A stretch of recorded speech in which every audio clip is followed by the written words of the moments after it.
Même le jour où Dieu sera clair, il ne te dira pas tout.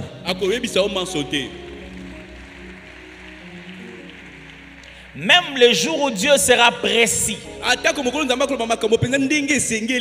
tout ne se fera pas en un instant. Frères et sœurs, des filles, la selfie, j'aimerais vous dire que Dieu est un Dieu de processus.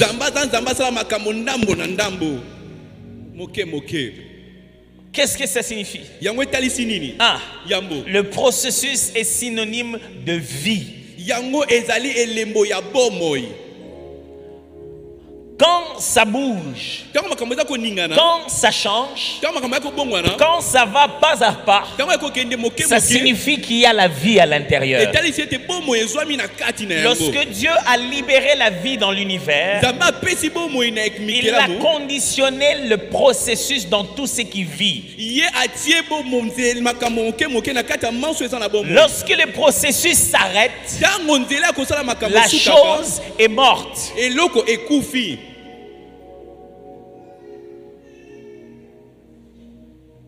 Ça a commencé il y a 2 jours, il y a 1 semaine, l'arbre grandit. Et puis au bout d'un moment, ça ne grandit plus. Ça donnait des fleurs, ça n'en donne plus. C'était vert, ça commence à devenir marron. Le processus est arrêté quelque part. On commence à se demander, est-ce qu'il y a la vie toujours? Mais vous savez, tant qu'un chien vivant est vivant, mais que le lion mort est mort, eh bien il y a de l'espoir pour le chien qui est vivant. Parce qu'il y a la possibilité que le processus l'amène beaucoup plus loin. Mes amis, je suis en train de vous parler d'un Dieu de petit à petit. Dieu est grand, mais il peut le faire avec quelque chose de très petit. Dieu est puissant, mais il aime commencer petit à petit. Alors j'aimerais dire à quelqu'un qui est petit et qui est en train d'avancer petit à petit que Dieu est avec toi. Il a suffisamment du temps pour attendre que ça se fasse petit à petit. Écoutez-moi, nous qui sommes des êtres mortels, qui mourront après des vingtaines et des trentaines, des cinquantaines d'années, pourquoi pouvez-vous être ennuyé par les processus? Pourquoi pouvez-vous vous dire, ça ne bouge pas, pendant que Dieu est éternel? Qui pouvait être ennuyé? C'est lui qui pouvait se dire, faites ça vite, vite, vite. Non, lui il dit ceci. Quand il donne la vie a besoin d'attendre un processus pour commencer à construire quelque chose. Mes amis, la seule chose dont vous avez besoin, c'est de vérifier si vous êtes dans le processus. Si vous êtes dans le processus, même si vous n'êtes pas encore arrivé, c'est qu'un jour vous y arriverez. Amen. Je ne connais pas votre processus. Il prend peut-être plus de temps que celui des autres. Ce que j'essaie de vous dire, Dieu ne fabrique pas la même chose dans chaque vie. Pour lui, c'est peut-être court. C'est à cause de ce que Dieu est en train de faire chez lui. Ce que Dieu est en train de faire chez toi prendra le temps qu'il faut. La seule chose à savoir, je ne suis plus là où j'étais hier. Je ne suis pas encore en train d'arriver là où je vais, mais l'essentiel c'est que ça bouge. J'aimerais annoncer à quelqu'un, pendant ces 21 jours, ça va bouger. Ça va bouger pour que tu saches que le processus avance. Avez-vous déjà rencontré quelqu'un que vous attendiez, qui vous appelle depuis longtemps pour décanter une situation, et il vous appelle finalement, et tout ce qu'il vous dit, je voulais juste que tu saches que je ne t'ai pas oublié. Ne va pas te dire, ah Seigneur, tu n'as rien fait. Hey, ça bouge. Mes amis, ça bouge. S'il a appelé, commence à bénir Dieu. Et Dieu, tu as enclenché un processus. Et je suis en train d'aller pas à pas. Alors que personne ne t'insulte, que personne ne te déconsidère, que personne ne te condamne. Tu n'es pas encore parfaitement tout ce que tu disais que tu allais devenir. Mais Dieu est avec toi en train de travailler dans un processus. Les processus, quand ils s'arrêtent, c'est-à-dire que tu es mort. Mais si tu es encore vivant, c'est que le processus de Dieu est toujours en train de fonctionner. Il y eut un soir, il y eut un matin, et le processus a continué. Le Dieu de processus établit le processus pour montrer qu'il y a la vie. Pour montrer qu'il y a la vie. Pasteur, quand on avait commencé, j'avais commencé l'entreprise. Il y avait 10 000 $. Maintenant là, on ne fait même plus de grandes recettes. Tantôt 1000, tantôt 500. Un bon matin comme ça, il y a 3000. C'est que tu n'es pas mort. C'est que tu n'es pas mort. Mais pasteur, avant on faisait des 10 000. Oui, je sais. Mais pourquoi? Pourquoi ce n'est plus comme avant? C'est quoi ce processus? 2. Parce que le processus est une école. Quand vous découvrez le Dieu de processus, vous devez savoir que les choses se font progressivement parce que Dieu nous enseigne.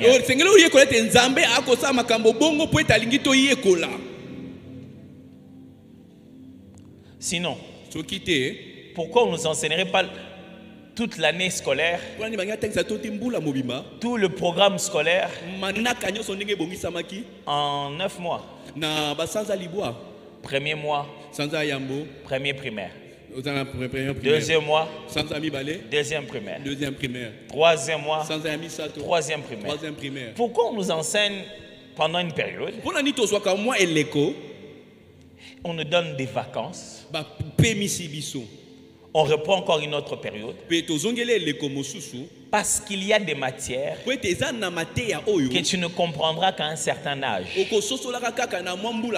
il y en a d'autres que tu ne comprendras que parce que tu les auras vécues. Mes frères, faisons confiance en Dieu. Il est un Dieu de processus. Je ne sais pas en quelle année vous êtes. Je ne sais pas en quelle classe vous êtes. Je ne sais pas, vous êtes en train de vous plaindre. Dieu, je suis dans une école où je n'apprends que mathématiques. Comment la mathématique ne finit pas? Mathématiques et calcul en primaire. Mathématiques en secondaire. Mathématiques à l'université. Mathématiques, il y a même des docteurs en mathématiques. Ce n'est pas parce que tu apprends que la mathématique que tu n'as pas changé de classe. Seigneur, ma vie n'a que des combats. Ce n'est pas parce que tu as des combats que tu te bats toujours dans la même catégorie. Je ne comprends pas pourquoi un boxeur doit se plaindre que toute sa vie est faite de combats. Mais toi tu es boxeur, non? Mais celui que tu as boxé hier n'est pas le même que tu boxes aujourd'hui. Tu es toujours en train de boxer, mais ce n'est plus le même combat. J'ai une bonne nouvelle à quelqu'un. Ne compte pas le combat, compte les victoires que tu as déjà reçues jusqu'ici. C'est une école. Le Dieu des processus et le Dieu de l'école. Le processus existe parce que Dieu t'apprend quelque chose sur lui. Il t'apprend quelque chose sur toi. Il t'apprend quelque chose sur les hommes. Il t'apprend quelque chose sur ce qui va arriver demain. C'est que Dieu t'apprend à cette étape t'écouterait cher si tu ne le connais pas à l'étape suivante. Ok? J'explique. C'est que Dieu apprend les risques, prend les risques de t'apprendre maintenant. Il prend les risques que tu manques même $10 000, $20 000 que de perte. Cette leçon-là, ce n'est pas pour cette étape. C'est quand tu la comprends, tu montes d'étape. C'est pas dans les étapes qui suivent. Si tu n'avais pas compris cette leçon là-bas, tu ne perdrais pas 10 000. Tu perdrais tout. La leçon qu'on apprend à cette étape, c'est pour que ça nous permette de demeurer à l'étape suivante. La leçon qu'on apprend à cette étape, c'est elle qui nous stabilisera à l'étape suivante. C'est que ce par quoi Dieu nous fait passer aujourd'hui, c'est parce que ça reviendra. Mais quand ça reviendra, tu seras à un endroit trop élevé. Et que si tu n'as pas compris la leçon, ça aura trop de conséquences. On va à l'école parce que les calculs là, ça reviendra. Mais si tu n'as pas maîtrisé, on va te tromper avec l'argent. Je n'apprends pas 1 plus 1 pour 1 plus 1. Je n'apprends pas 100 plus 100 pour les papiers. Je l'apprends pour $100 plus $100. Je n'apprends pas des pourcentages pour qu'on me dise, on me donne un point. Je l'apprends pour que quand je suis dans les affaires, je sais comment on partage les parts. Mes frères et sœurs, dans les leçons de Dieu, à l'école de Dieu, on ne passe pas des classes parce qu'on a réussi. On passe des classes parce qu'on a compris. Que tu aies compris par échec, que tu aies compris par succès, si tu as compris, Dieu te fait passer à un niveau supérieur. Alors tu vas te condamner quelqu'un. Non, vraiment. Regarde les bêtises qu'il a commises dans sa vie. Elle a même devenu fille-mère à cet âge-là. Mais elle a compris la leçon. Si elle a compris la leçon, elle entrera dans son voile avec son enfant avant même que toi tu puisses te marier. Oh, vous ne m'avez pas compris. Je dis ceci. Tu seras en train de condamner quelqu'un qui s'est cogné, qui a compris la leçon de la mauvaise manière. Et tu crois que toi, parce que tu n'es pas passé par là, c'est que tu es meilleur que lui. Non, pas du tout. Dieu s'est rassuré qu'il s'est déjà cogné et qu'il connaît déjà la leçon. Il n'a pas appris de manière positive, il a appris de manière négative. Mais la bonne nouvelle est celle-ci. Quand il s'élève, il s'époussiette, il a connu la leçon. Dieu lui fait suffisamment confiance pour le faire asseoir au milieu des grands. C'est pourquoi j'ai une bonne nouvelle pour tout le monde. Que ça soit l'échec, que ça soit le premier, tout le monde va passer la classe supérieure. Ok, you didn't get that. Ce que j'essaie de vous expliquer, c'est ceci. Pour la leçon de Dieu, si vous l'avez apprise, même par la douleur, même par la joie, Dieu fait passer les deux, la classe. Vous deux, vous passez les classes. Parce que Dieu est un Dieu de processus. Il y a des passés, lorsqu'on en parle, on pleure. D'autres, lorsqu'on en parle, on rit. D'autres, on ne veut même pas en parler. Mais tout ça, c'est ce qui fait de nous ce que nous sommes. Et quand aujourd'hui tu parles à quelqu'un de ton Dieu, avec ce Dieu nous venons de trop loin. Ne me regarde pas comme ça, tu ne sais pas d'où je viens. Tu ne sais pas par où je suis passé.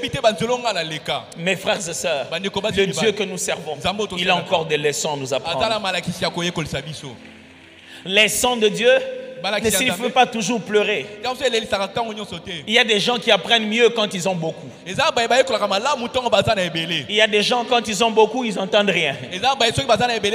Mais une chose est sûre, tu as une nouvelle leçon à t'apprendre. Quelquefois Dieu nous apprend des leçons tout aussi simples que tes pensées ne sont pas les pensées des hommes.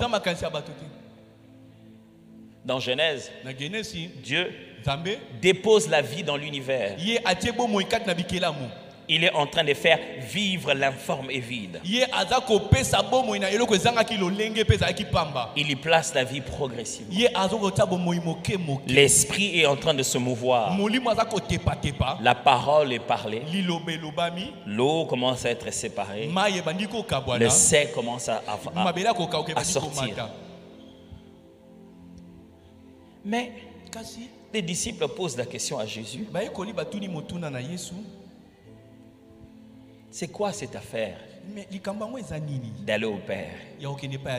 Jésus leur dit, la finalité c'est d'aller au Père. Mais nul ne peut aller au Père sans passer par moi. Pourquoi Jésus? Je suis le chemin, la vérité et la vie. Ça ne vous a jamais choqué le fait que Jésus ne dise pas qu'il est la destination, mais plutôt le chemin. Il ne dit pas qu'il est là où nous allons parce que nous allons au Père. Lui, il est par où nous passons pour arriver au Père. Mais il dit, nul ne peut se rendre au Père sans passer par moi. Je suis le chemin, la vérité et la vie.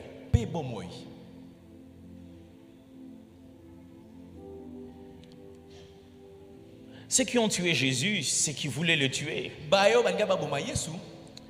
avaient des raisons bien précises que nous n'avons pas de foi.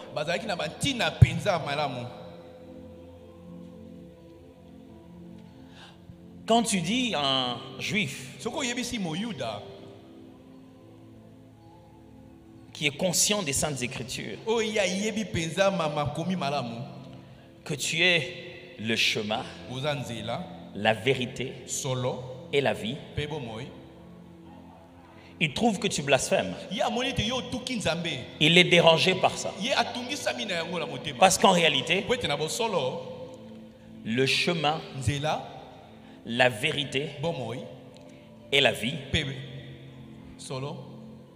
c'est l'expression qu'on utilisait pour exprimer les tabernacles.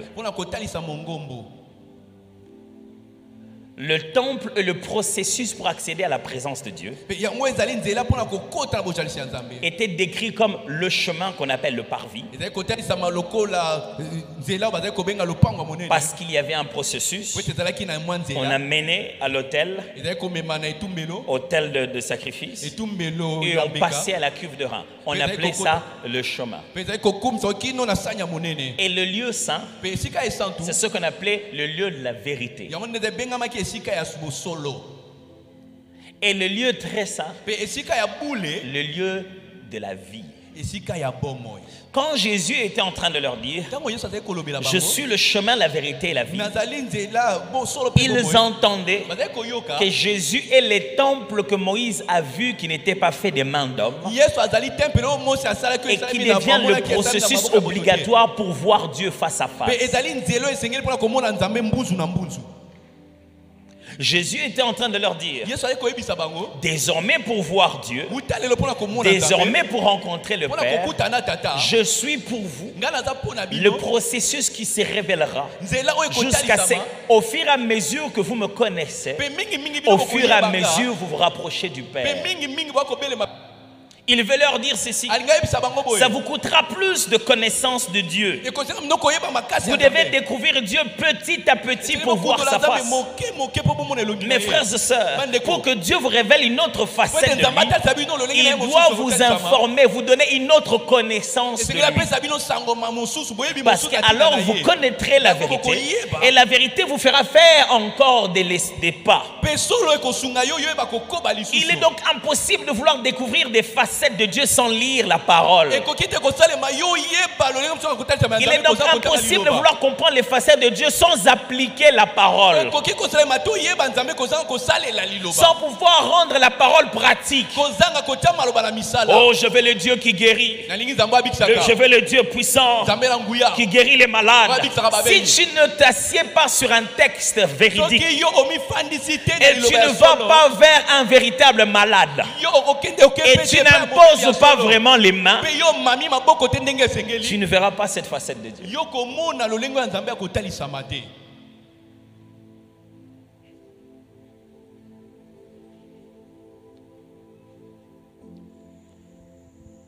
Frères et sœurs, aujourd'hui le Seigneur m'a demandé de vous encourager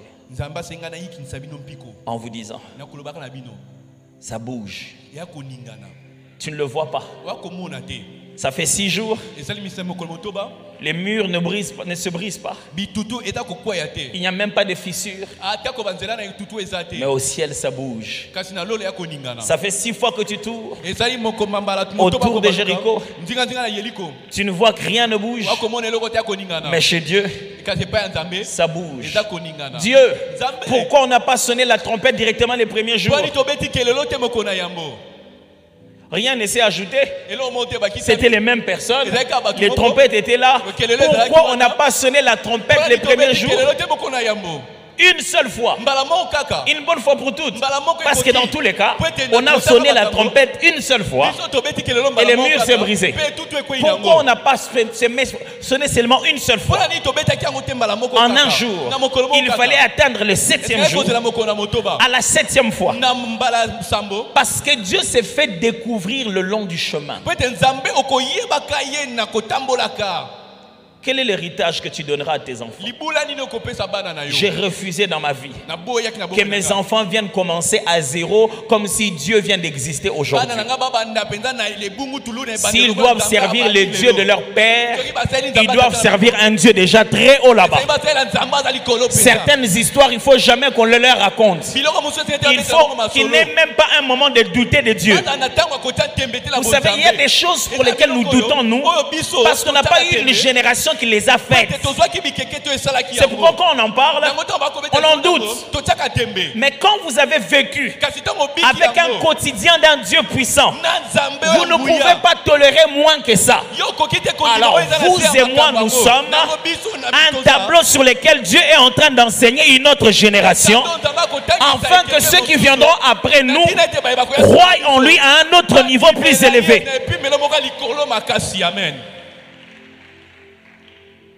Un Dieu de processus signifie quoi? Je vais finir là pour comprendre. Ça veut dire, dans le processus, Dieu est clair. Il est clair. Sépare et fait produire. Dans le processus, Dieu est clair, sépare et fait produire.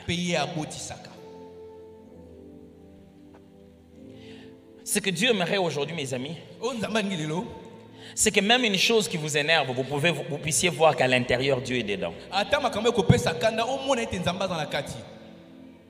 Quand Dieu entame un processus, parmi les premières des choses qu'il aime faire, c'est vous éclairer progressivement. Vous commencez à comprendre, oh, Seigneur, on dirait que Dieu veut que je puisse faire ceci. Seigneur, pourquoi ça s'est venu 2 fois? Vous avez juste un peu d'éclairage. Et vous prenez le courage. Ok, je vais le faire. Vous êtes dans un processus. Aucune garantie. Et quand vous désirez le faire, et vous commencez à le faire, vous prenez tout le monde et vous prenez n'importe qui. Vous prenez tout et n'importe quoi. Vous prenez même les choses qui vont vous coûter cher. Vous prenez même les choses qui vont être lourdes. Vous prenez même l'autre. Vous prenez tout. Mais dans tout ce que vous avez pris, vous n'arriverez pas au bout avec tout. Alors en chemin, Dieu va se mettre à séparer. Vous avancez. Ça part. Celui-là s'en va. Telle chose, il faut laisser tomber. Voici ma prière pour vous. Que vous arrêtiez de prier ici pour des choses qu'il faut laisser tomber. Est-ce que quelqu'un m'entend? J'aimerais bien le redire à quelqu'un. Ça fait partie du processus.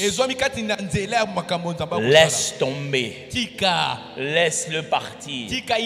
Abandonne cette chose qui semble être une opportunité. Tu as l'impression que bon. Mais pour moi, ce serait bien. Mais toi-même, tu te rends compte que ça te tire de deux côtés. Lâche. Parce que quand Dieu t'amène dans le processus, il te focalise. Il te focalise sur une seule chose. Le fait de faire une seule chose ne signifie pas que tu es incompétent. Il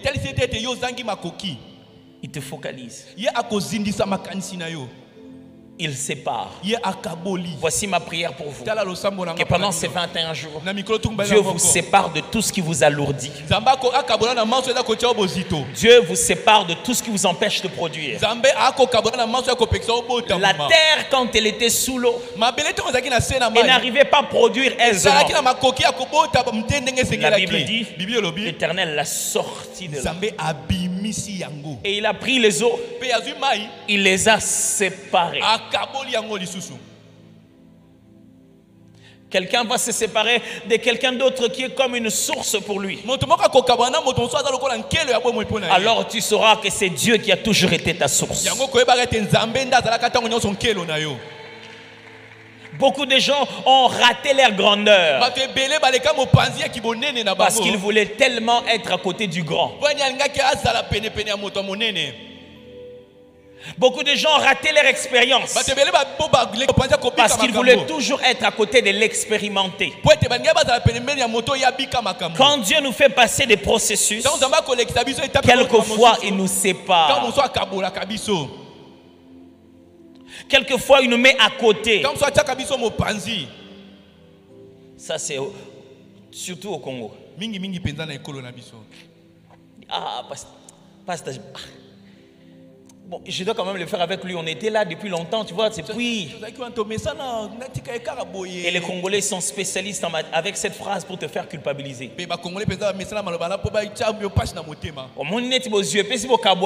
T'as vu, tu as gagné la vie et puis tu t'es séparé de nous. Si quelqu'un te dit ça, dis-lui.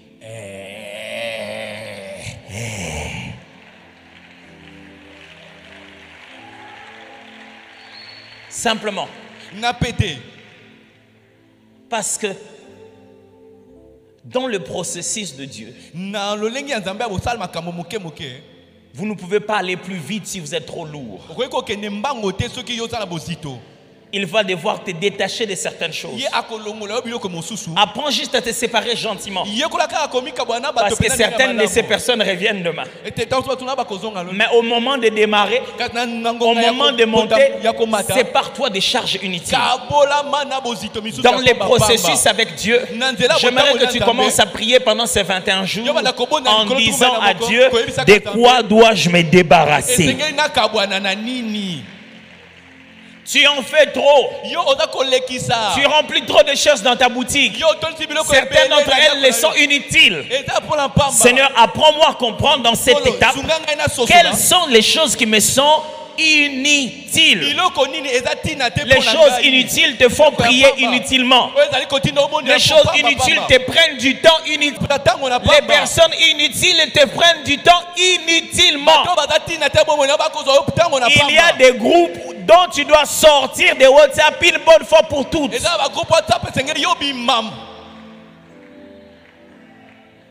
Ce n'est pas comme si vous ne vous verrez plus jamais. Mais dans le processus, il faut qu'il descende là-bas. Parce que quelqu'un est en train de m'écouter. Je sais que plus on parle, plus vous êtes en train de poser la question, ça serait quoi dans ma vie? Et c'est bien. Le Dieu de processus dit il faut séparer. Non seulement qu'il est clair, il le sépare, et enfin, il fait produire. Amen. Le Dieu de processus est aussi le Dieu des résultats. Pourquoi voulez-vous qu'on mette le feu? Et on met de l'eau. Et on chauffe. On met la farine de foufou. Et puis on met la farine de maïs. Et on tourne. Il faut qu'il y ait un résultat final. Ça doit produire quoi à la fin? Si Dieu te fait passer un processus, pose-toi la question. Qu'est-ce que chaque étape produit? Quand il a séparé les eaux, c'était pour sortir le sec. Quand il a sorti le sec, c'était pour faire grandir les arbres. Quand il a fait grandir les arbres, c'était pour créer les oiseaux et qu'ils aient un endroit où pouvoir s'arrêter. Qu'est-ce que cette étape a déjà produit? Toute chose qui ne produit rien en toi. N'aie pas peur de couper. Est-ce que quelqu'un m'entend? Jésus dit ceci: je suis le bon vigneron. Tout arbre qui ne produit pas les fruits, je l'émonde. C'est ça les mots qu'il utilise. Émondé. C'est-à-dire, il ne coupe pas l'arbre en bas. Il coupe les étapes pour redonner à la sève la possibilité de redémarrer.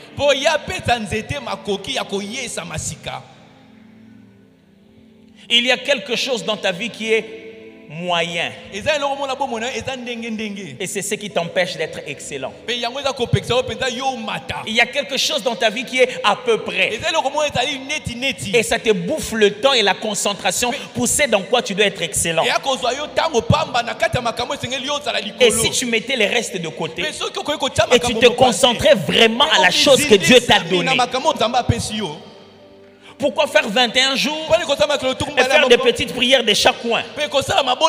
Si tu ne priais pas pour tous les restes, tu prierais pour quoi seulement? Ça serait quoi cette chose-là?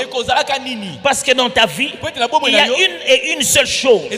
Lorsqu'elle grandit, c'est elle qui produit tous les restes. Et c'est cette chose-là qui est en train de vivre le processus. C'est cette chose-là qui est en train de vivre l'école. C'est ce domaine-là duquel tout le reste est attaché. Quand Dieu faisait tout ça, il visait l'homme. Un soir, 8h matin, c'est fini. Alors il fait l'homme. Qui pouvait savoir qu'il faisait d'abord la poussière pour y faire l'homme? Et les arbres, les herbes, les animaux, la nourriture. Dieu a commencé par faire la nourriture, la maison. Et il n'a même pas fait celui qui va consommer ça. Mais c'était un processus. Je vous en supplie. Quand vous marchez avec Dieu dans le processus, n'essayez pas de tout connaître. Laissez-lui juste être une lampe à vos pieds et une lumière sur votre sentier. Chaque fois qu'il vous révélera un tout petit peu de la prochaine étape, obéissez vite. Cela va vous changer d'angle de vue de l'avenir. Ok, je vais insister. Chaque fois que Dieu te montre un peu de ce qu'il faut faire, fais-le. C'est ça qui va te permettre d'être à une position de bien voir demain. Ne te dis pas je vais bien voir demain, alors je ferai. Non, fais Et ça te permettra de bien voir demain. C'est ça le Dieu des processus. Il te dit, monte. Ne lui dis pas, je monte pourquoi. Monte d'abord et tu sauras pourquoi après. Mes frères et sœurs, je vous en supplie, pendant ces 21 jours, ne demandez pas à Dieu de tout vous dire.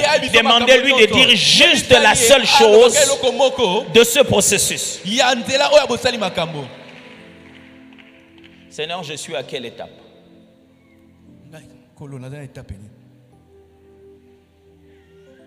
Je suis à quelle étape?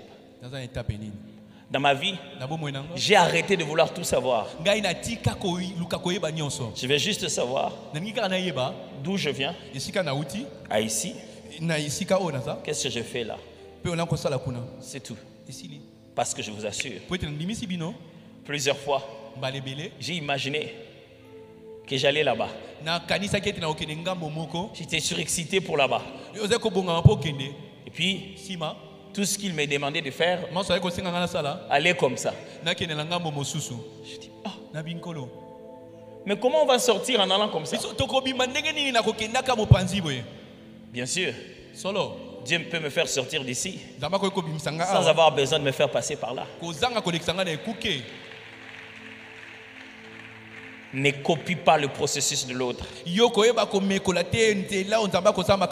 Découvre le Dieu de ton processus. Non, il faut bien un tel. Ce matin,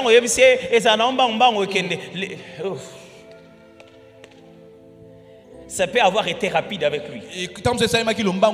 Vous n'allez pas au même endroit. Vous n'avez pas les mêmes combats. Vous n'avez pas les mêmes adversaires. Mettez vos genoux par terre et dites ceci. Dieu, quel est mon processus? Je fais comment? Dieu, montre-moi ce que je dois faire à partir de ça. Dieu, montre-moi ce que je dois faire avec mes enfants. Moi, quand j'ai grandi, j'ai étudié, j'ai fait l'université. Il est possible que ton enfant ne doit pas aller directement à l'université. Ne le colle pas un processus qui n'est pas de son appel. C'est très difficile à avaler chez les parents. Très difficile. Je préfère un enfant qui a chômé une année et qui devient ce que Dieu veut qu'un enfant qui est allé à l'université et perdre sa voix.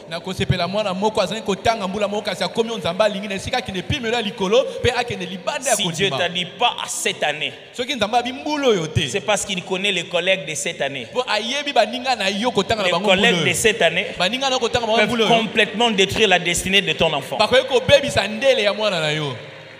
Dieu est un Dieu de processus. Et les processus de Dieu ne sont pas ceux des hommes.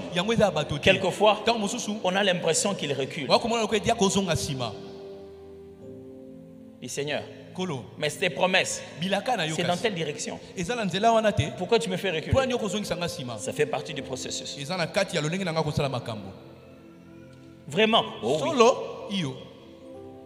Mes frères, nous sommes dans un processus. Vous êtes dans un processus. Nous sommes dans une école. Si ça bouge, c'est qu'il y a la vie. Pendant ces 21 jours, je demande à Dieu de vous éclairer. Quand le processus devient éclairé, ça nous donne de la confiance. L'éclairage, c'est quoi? C'est la parole de Dieu. C'est une parole prophétique. C'est une vision, une compréhension des choses. Mais pendant ces 21, je demande aussi à Dieu de vous séparer de tout ce qui vous alourdit, de tout ce qui vous fait tourner en rond, de tout ce qui vous complexe. Mais pendant ces 21 jours, je demande aussi à Dieu de vous faire produire, que vous palpiez les résultats de chaque étape. Est-ce que quelqu'un m'entend très bien? Il y a une étape dans la préparation du foufou qui peut se transformer en bouillie. C'est-à-dire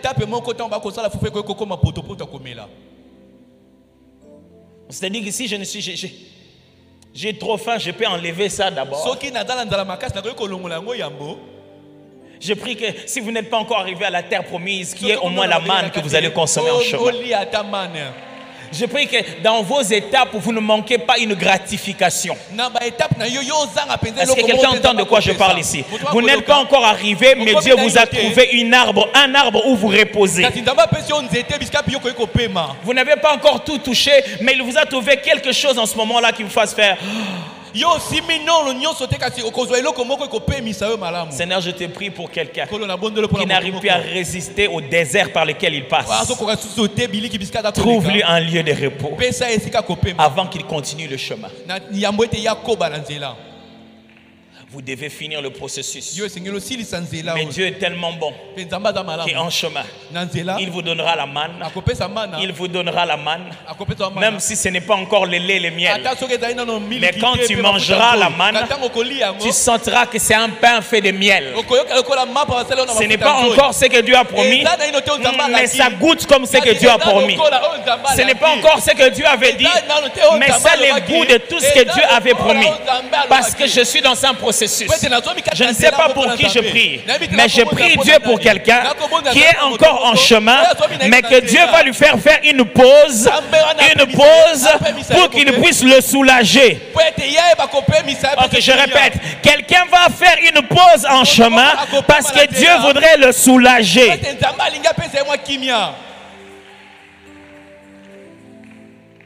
Père de gloire, aide-nous à accepter le processus. Je vois vraiment que dans cette douceur et dans ce calme, tu commences à parler à Dieu. Père, aide-moi à accepter mon processus. Le processus devient difficile quand tu commences à le résister.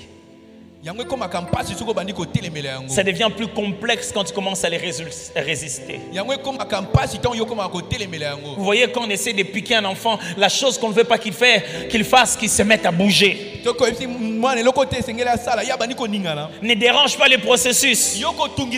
Ça peut te coûter cher. Laisse-toi faire. Commence à prier un moment. Aide-moi, Seigneur, à accepter les processus. Aide-moi à accepter les... Commence à parler.